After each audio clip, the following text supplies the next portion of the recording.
here, and we'll dive into these players, starting with Dak Prescott, who having an 84 overall ADP, and he's going at QB 10. So he's still keeping himself in top 10 contention for QB, even though last year the guy played 12 games. And in those 12 games, he threw 15 interceptions.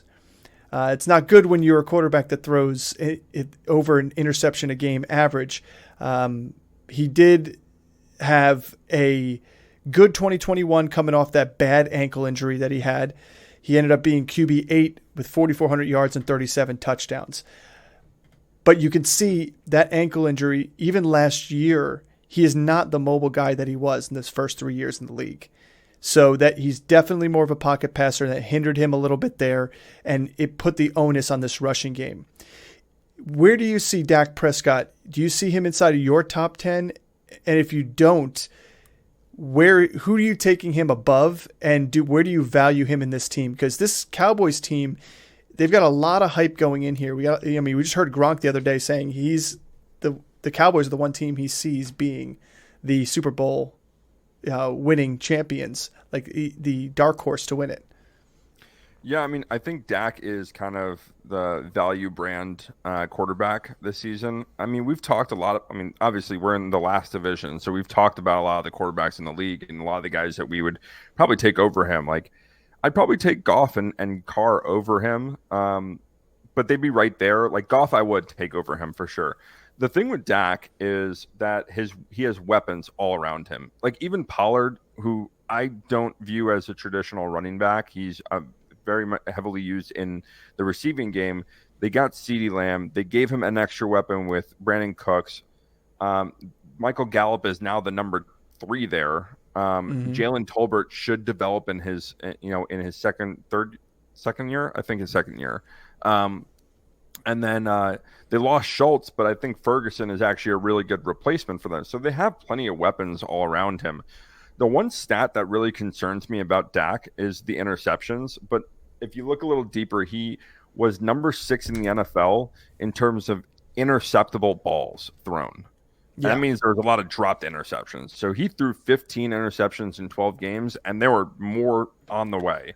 And we've already seen it in training camp, where he's been picked off a lot by that Dallas defense.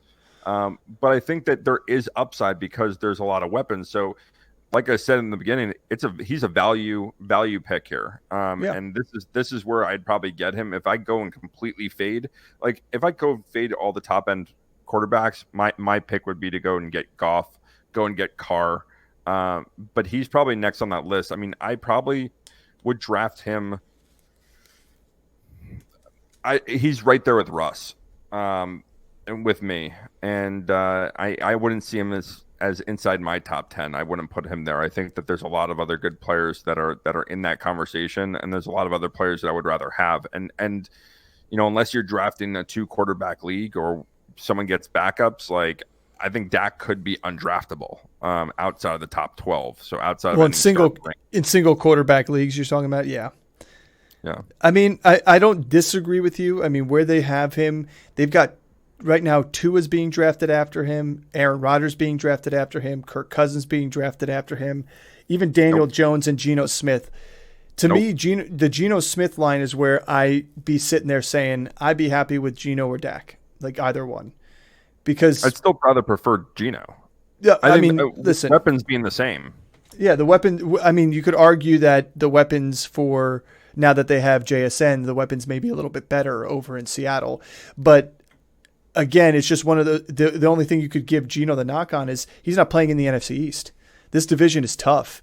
And the Giants just got 2 cornerbacks, and they're even talking about moving some veterans around to make room for these rookies that have been playing pretty tough, pretty hard. Obviously, we know that the Eagles have good D-backs, Cowboys themselves have good D-backs, and the Commanders have good defense. So you're talking about 6 games that these guys are going to have, that Dak's going to have to throw against there, not on top of the teams that he's going to have to play against outside that schedule. It's not an easy one for the NFC East. So I'm with you there. No, he's outside my top 10. The NFC East is playing the AFC East. So stack on top of those 6 games, you still have the Jets, you still have the Dolphins, and you still have the Bills. Exactly. And the Patriots. So that's 4 more games. That's why in this division, the only two quarterbacks I'd even, bat an eye on, this is obviously Hurts, but, in this division, but Daniel Jones with his rushing ability just gives you more upside than Dak does. I mean, Zach is no longer mobile. And again, you just get a great stat. He's throwing the most interceptable balls out there. And if you watch in training camp, it's training camp, they're working on plays.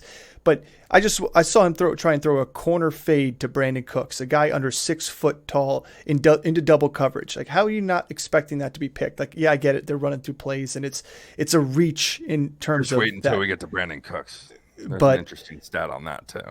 But I will say at the end of the day, I don't like what I saw last year from Dak in the 12 games he did play. He's going to really have to have a bounce back year for him to prove it to me. And I'm just saying, no longer have Kellen Moore. You no longer have Zeke. You're going all shoulders on Tony Pollard in that backfield, which I don't know if he can shoulder that load. And it's just going to be, if it's going to have to be Dak throwing the ball in some tough games, because you got to expect some tougher games out here that I don't know if he can shoot it out with the best of the teams he's going to face. So I mean, I think he could. Like, I very well think he could. He's proven that he can do it, but he's going to throw the pick. So as long as you're going to take that with him, you're going to lose some negative points there. But. Yeah, well, he's learning a new offense too. Like, it's always something you got to think about.